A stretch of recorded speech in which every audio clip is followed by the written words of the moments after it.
Je me souviens qu'en 2021, j'étais à cette tribune après les inondations en Allemagne, aux Pays-Bas, en Belgique, qui avaient fait 300 morts.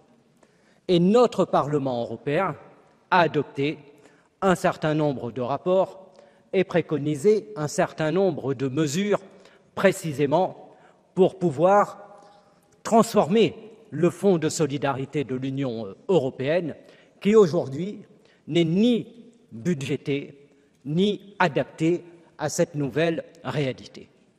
Et il n'est pas supportable pour les populations de l'Union européenne victimes de ces inondations que l'intervention de l'Union arrive une année après parfois et que les territoires locaux et régionaux soient démunis.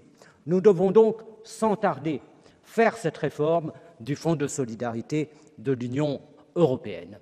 Et puis, nous devons aussi véritablement engager de véritables stratégies régionales d'adaptation au climat.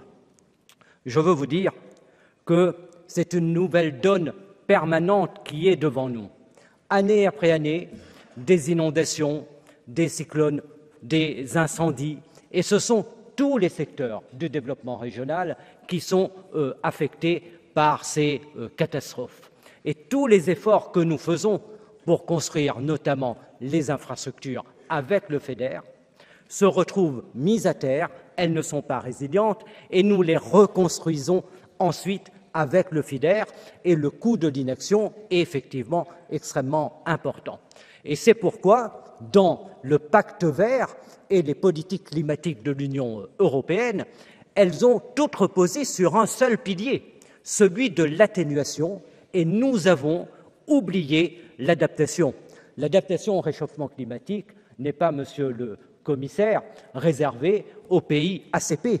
Aujourd'hui, les pays européens sont directement concernés par une grande politique d'adaptation au réchauffement climatique. Autrement, nous allons entrer dans une période de très grave danger, car l'Europe est le continent qui se réchauffe le plus au monde. Merci beaucoup.